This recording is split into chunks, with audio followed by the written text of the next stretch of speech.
जिंदगी का असली सवाल, अगर आप रोज सुबह उठकर ये नहीं जानते कि आपको क्या करना है, तो आप सिर्फ जी रहे हैं, जिंदगी नहीं जी रहे। दोस्तों सोचिए, सुबह आप उठते हैं, फोन उठाते हैं, सोशल मीडिया देखते हैं, फिर वही दिन, वही काम, वही थकान, और रात को सोने से पहले एक सवाल मन में आता है, क्या यही मेरी जिंदगी है? बहुत सारे लोग पूरी जिंदगी इसी सवाल के साथ जीते रहते हैं, लेकिन जवाब कभी नहीं ढूंढते। जापान में एक छोटी सी जगह है, ओकिनावा। यहाँ के लोग दुनिया में सबसे ज्यादा लंबे समय तक जीते हैं, लेकिन सिर्फ लंबी जिंदगी ही नहीं, वो खुश भी रहते हैं। उनके चेहरे पर सुकून होता है, उनकी आंखों में चमक होती है, और उनकी जिंदगी में एक साफ मकसद होता है। इस मकसद को वो कहते हैं इकिगाई। इकिगाई का मतलब होता है दोस्तों, जीने की वजह, यानी वो कारण जिसकी वजह से आप हर सुबह उठते हैं, वो वजह जिसके लिए आप जीते हैं। कुछ लोगों के लिए ये उनका काम होता है, कुछ के लिए उनका परिवार, कुछ के लिए उनका सपना। लेकिन सच ये है, हर इंसान का इकिगाई अलग होता है। अगर आप अपना इकिगाई ढूंढ लेते हैं, तो जिंदगी में कभी बोरियत नहीं आती, काम बोझ नहीं लगता, और हर दिन मीनिंगफुल बन जाता है। लेकिन समस्या ये है, अधिकतर लोगों को अपना इकिगाई पता ही नहीं होता। वो बस भीड़ के पीछे चलते रहते हैं। सोसाइटी क्या कहती है, लोग क्या सोचेंगे, पैसे कहाँ मिलेंगे, इन्हीं चीजों में जिंदगी निकल जाती है, और अंत में पछतावा रह जाता है। काश मैंने वो किया होता जो मुझे सच में पसंद था। दोस्तों इस वीडियो में हम इकिगाई की पूरी फिलॉसफी को समझेंगे और जानेंगे कि कैसे आप भी अपनी जिंदगी का असली मकसद ढूंढ सकते हैं। अगर आप सच में अपनी जिंदगी बदलना चाहते हैं तो इस वीडियो को पूरा जरूर देखें और चैनल को सब्सक्राइब जरूर कर लीजिए। इकिगाई का असली मतलब, इकिगाई कोई एक चीज नहीं, ये 4 चीजों का मेल है। इकिगाई को समझने के लिए हमें इसके 4 पार्ट्स को समझना जरूरी होगा। ये 4 सवाल है। पहला, आपको क्या करना पसंद है? दूसरा, आप किस चीज में अच्छे हैं? तीसरा, दुनिया को किस चीज की जरूरत है? चौथा, किस चीज से आप पैसे कमा सकते हैं? जब ये चारों चीजें एक जगह मिलती है, वही आपका इकिगाई बनता है। अब इसे आसान तरीके से समझते हैं। अगर आप सिर्फ वही काम करते हैं जो आपको पसंद है, लेकिन उसमें पैसे नहीं मिलते, तो आप स्ट्रगल करेंगे। अगर आप सिर्फ पैसे के लिए काम करते हैं, लेकिन वो काम आपको पसंद नहीं है, तो आप अनहैप्पी रहेंगे। अगर आप टैलेंटेड हैं, लेकिन उस टैलेंट का कोई यूज नहीं है, तो वो बेकार है। और अगर दुनिया को आपकी जरूरत है, लेकिन आप उसमें अच्छे नहीं हैं, तो आप सक्सेस नहीं कर पाएंगे। इसलिए इकिगाई कहता है, इन चारों चीजों को बैलेंस करो। एग्जाम्पल, मान लीजिए आपको क्रिकेट पसंद है, आप उसमें अच्छे भी हैं, लोग भी उसे देखना चाहते हैं, और उससे पैसे भी मिल सकते हैं, तो यही आपका इकिगाई बन सकता है। लेकिन अगर आपको क्रिकेट पसंद है, लेकिन आप उसमें अच्छे नहीं हैं, तो आपको स्ट्रगल करना पड़ेगा। इसलिए सिर्फ पैशन काफी नहीं है, स्किल्स भी जरूरी है, और सिर्फ स्किल्स काफी नहीं है, मार्केट डिमांड भी जरूरी है। इकिगाई एक परफेक्ट बैलेंस है। ओकिनावा के लोगों का सीक्रेट, लंबी जिंदगी का राज दवाइयों में नहीं, आदतों में छुपा है। ओकिनावा के लोग दुनिया में सबसे ज्यादा उम्र तक जीते हैं, जहां पर 100 साल के लोग भी आपको मिल जाएंगे, और सबसे खास बात, वो हेल्दी भी होते हैं। वो सिर्फ जिंदा नहीं रहते, वो एक्टिव रहते हैं। अब सवाल है, ऐसा क्यों? उनकी जिंदगी में कुछ खास आदतें हैं। पहला, वो कभी पूरी तरह रिटायर नहीं होते, वो हमेशा कुछ ना कुछ काम करते रहते हैं। दूसरा, उनका सोशल सर्कल स्ट्रांग होता है, वो अकेले नहीं रहते, दोस्तों के साथ जुड़े रहते हैं। तीसरा, वो सिंपल खाना खाते हैं, हेल्दी डाइट फॉलो करते हैं। चौथा, वो स्ट्रेस को कंट्रोल करते हैं, छोटी छोटी चीजों में खुश रहते हैं। उनका इकिगाई क्लियर होता है, उन्हें पता होता है कि वो क्यों जी रहे हैं। यही चीज उन्हें अलग बनाती है। एक्टिव रहना ही असली जवानी है।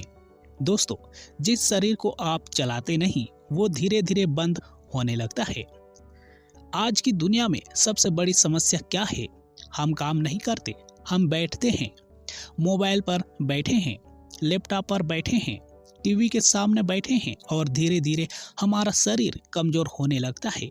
लेकिन ओकिनावा के लोग इससे बिल्कुल अलग हैं। वो कभी खुद को इनएक्टिव नहीं होने देते।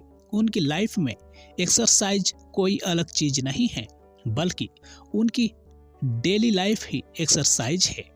वो पैदल चलते हैं, खुद का काम खुद करते हैं, खेतों में काम करते हैं, घर के काम करते हैं। उनके लिए मूवमेंट ही लाइफ है। इकिगाई हमें सिखाती है आपको जिम जाने की जरूरत नहीं है, आपको बस मूव करते रहना है। छोटी छोटी चीजें करें, लिफ्ट की जगह सीढ़ियां ले, 20 से 30 मिनट रोज चले, सुबह स्ट्रेचिंग करे, ज्यादा देर तक एक जगह न बैठे, क्योंकि सच ये है मूवमेंट ही एनर्जी है। जब आप एक्टिव रहते हैं तो आपका माइंड भी फ्रेश रहता है, आपका मूड भी अच्छा रहता है और सबसे बड़ी बात, आप लंबे समय तक हेल्दी रहते हैं। तो अगर आप अपनी जिंदगी बदलना चाहते हैं तो आज से ही खुद से एक प्रॉमिस करें, मैं हर दिन अपने शरीर को चलाऊंगा। आपका सबसे बड़ा दुश्मन स्ट्रेस, बीमारी शरीर में नहीं पहले दिमाग में पैदा होती है। दोस्तों, आज हर इंसान स्ट्रेस में है। काम का स्ट्रेस, पैसे का स्ट्रेस, रिश्तों का स्ट्रेस, फ्यूचर का स्ट्रेस, और यही स्ट्रेस धीरे धीरे हमारी जिंदगी को खत्म कर देता है। इकिगाई कहती है स्ट्रेस को कंट्रोल करना सीखो, वरना स्ट्रेस आपको कंट्रोल कर लेगा। ओकिनावा के लोग स्ट्रेस से कैसे बचते हैं? पहला, वो हर चीज को सीरियसली नहीं लेते, वो लाइफ को हल्के में जीते हैं। दूसरा, वो प्रेजेंट में जीते हैं, फ्यूचर की चिंता कम करते हैं। तीसरा, वो नेचर के करीब रहते हैं, पेड़ पौधे, हवा, ये सब उन्हें काल्म रखते हैं। चौथा, वो अपने इमोशंस को दबाते नहीं, हंसते हैं, रोते हैं, खुलकर जीते हैं। अब आप सोच रहे होंगे हम स्ट्रेस कैसे कम करें? सिंपल स्टेप्स, हर दिन 10 मिनट डीप ब्रीथिंग, थोड़ा समय खुद के साथ बिताए, फोन से ब्रेक ले, मेडिटेशन ट्राई करें और सबसे इम्पोर्टेंट, हर चीज को दिल पर लेना बंद करें, क्योंकि जिंदगी बहुत छोटी है और स्ट्रेस इसे और छोटा कर देता है। खाने का सही तरीका, आप जितना कम खाएंगे उतना ज्यादा जिएंगे। ओकिनावा के लोगों का एक रूल है, हरा हची बू। इसका मतलब है 80% पेट भरने तक खाना, मतलब पूरी तरह पेट भरने से पहले ही खाना बंद कर देना। अब आप सोच रहे होंगे ये ऐसा क्यों? क्योंकि ज्यादा खाना शरीर को स्लो करता है, बीमारियां बढ़ाता है, उम्र कम करता है। लेकिन कम खाना बॉडी को लाइट रखता है, डाइजेशन अच्छा करता है, लाइफ को लंबा करता है। उनका खाना भी बहुत सिंपल होता है, हरी सब्जियां, फल, सोया प्रोडक्ट्स, कम शुगर, कम ऑयल। वो जंक फूड बहुत कम खाते हैं। इकिगाई हमें सिखाती है खाना सिर्फ पेट भरने के लिए नहीं, बल्कि हेल्दी रहने के लिए है। तो आज से धीरे धीरे खाए, ज्यादा ना खाए, हेल्दी खाए। स्लो स्टेट का असली जादू, जब काम ही खेल बन जाए तब जिंदगी सबसे मजेदार होती है। क्या आपने कभी ऐसा महसूस किया है कि आप किसी काम में इतने खो गए कि समय का पता ही नहीं चला? यही है फ्लो स्टेट। फ्लो स्टेट में आप पूरी तरह फोकस्ड होते हैं, आप खुश होते हैं, आप प्रोडक्टिव होते हैं। इकिगाई कहती है अगर आप अपने इकिगाई पर काम कर रहे हैं तो आप अक्सर फ्लो स्टेट में जाएंगे। लेकिन फ्लो स्टेट में जाने के लिए जरूरी है, पहला काम चैलेंजिंग हो, दूसरा काम आपको पसंद हो, तीसरा, आप उसमें अच्छे हो। अगर काम बहुत आसान है तो बोर्डम, अगर बहुत मुश्किल है तो स्ट्रेस। लेकिन जब बैलेंस होता है तो फ्लो। फ्लो स्टेट आपकी जिंदगी बदल सकता है। इसलिए ऐसे काम खोजो जिसमें आप खो जाओ। छोटे कदम, बड़ी सफलता। हर बड़ी जीत छोटे छोटे कदमों से शुरू होती है। बहुत लोग जिंदगी में फेल इसलिए होते हैं क्योंकि वो बहुत बड़े गोल्स बना लेते हैं। मैं 1 साल में करोड़पति बन जाऊंगा, मैं 6 महीने में बॉडी बना लूंगा, और जब ये नहीं होता तो वो हार मान लेते हैं। इकिगाई कहती है स्मॉल स्टेप्स लो, रोज 1% इम्प्रूवमेंट, छोटे गोल्स, कंसिस्टेंसी। एग्जाम्पल, अगर आप रोज 20 मिनट पढ़ते हैं तो 1 साल में आप एक्सपर्ट बन सकते हैं। छोटे स्टेप्स आपको कॉन्फिडेंस देते हैं, मोटिवेशन देते हैं, मोमेंटम देते हैं। रिश्तों की असली ताकत। अकेला इंसान जल्दी टूट जाता है, साथ वाला इंसान लंबा चलता है। ओकिनावा में लोग अकेले नहीं रहते, वो ग्रुप्स में रहते हैं, जिसे मोई कहते हैं। मोई का मतलब दोस्त, सपोर्ट सिस्टम, इमोशनल स्ट्रेंथ। जब आप अकेले होते हैं तो स्ट्रेस ज़्यादा होता है, लेकिन जब आपके पास लोग होते हैं तो आप स्ट्रांग बनते हैं। इकिगाई कहती है अच्छे लोगों के साथ रहो, पॉजिटिव एनर्जी में रहो, टॉक्सिक लोगों से दूर रहो। काम कभी मत छोड़ो। जिस दिन आपने काम छोड़ दिया उस दिन आपने बढ़ना छोड़ दिया। आज की दुनिया में लोग कहते हैं मैं जल्दी रिटायर होना चाहता हूँ, लेकिन इकिगाई कहती है रिटायर मत हो। क्यों? क्योंकि जब आप काम छोड़ देते हैं आप इनएक्टिव हो जाते हैं, आपका माइंड स्लो हो जाता है, आपकी लाइफ बोरिंग हो जाती है। ओकिनावा के लोग 90 साल की उम्र में भी काम करते हैं क्योंकि उनके लिए काम खुशी है, काम बोझ नहीं है, काम उनकी आइडेंटिटी है। खुद को जानना ही सबसे बड़ी ताकत है। दुनिया को जीतने से पहले खुद को समझना जरूरी है। दोस्तों, आज का इंसान हर चीज जानता है, दुनिया में क्या चल रहा है, कौन क्या कर रहा है, कौन कितना कमा रहा है, लेकिन एक चीज नहीं जानता, खुद को।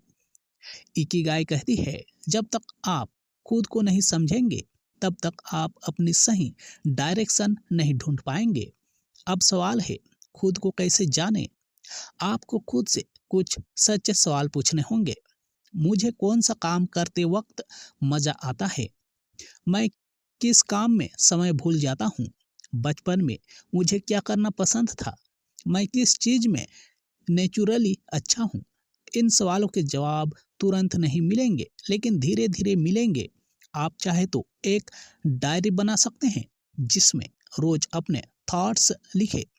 धीरे धीरे आपको पैटर्न दिखने लगेगा और वही पैटर्न आपका इकिगाई बनेगा। डर को हराना जरूरी है। आपकी सबसे बड़ी रुकावट बाहर नहीं, आपके अंदर है। बहुत लोग अपना इकिगाई जानते हैं लेकिन फिर भी उस पर काम नहीं करते। क्यों? क्योंकि उन्हें डर लगता है लोग क्या कहेंगे, अगर फेल हो गया तो, अगर पैसा नहीं मिला तो। ये डर आपको रोक देता है।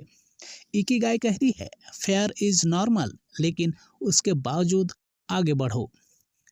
ओकिनावा के लोग परफेक्ट नहीं हैं, लेकिन वो कोशिश करते हैं। आपको भी परफेक्ट होने की जरूरत नहीं, बस शुरू करने की जरूरत है।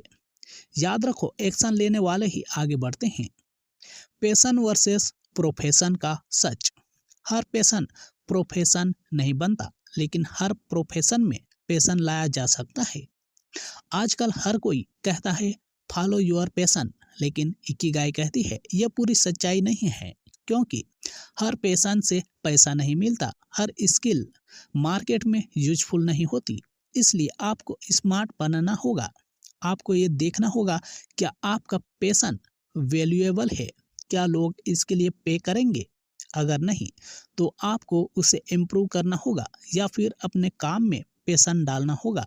एग्जाम्पल, अगर आपको टीचिंग पसंद नहीं थी लेकिन आपने उसे इंटरेस्टिंग बना दिया तो वही आपका इकिगाई बन सकता है। जिंदगी को सिंपल बनाओ। जितना ज्यादा आप जोड़ते जाओगे उतना ज्यादा उलझते जाओगे। आज का इंसान कम्प्लेक्सिटी में जी रहा है। ज्यादा काम, ज्यादा चीजें, ज्यादा एक्सपेक्टेशन, और यही उसे थका देती है। जिंदगी सिंपल बनाओ। जितना ज्यादा आप जोड़ते जाओगे उतना ज्यादा उलझते जाओगे। आज का इंसान कॉम्प्लेक्सिटी में जी रहा है। ज्यादा काम, ज्यादा चीजें, ज्यादा एक्सपेक्टेशन, और यही उसे थका देती है। इकिगाई कहती है लाइफ को सिंपल करो। ओकिनावा के लोग कम चीजों में खुश रहते हैं, छोटी छोटी खुशियां इंजॉय करते हैं, ज्यादा कंपैरिजन नहीं करते।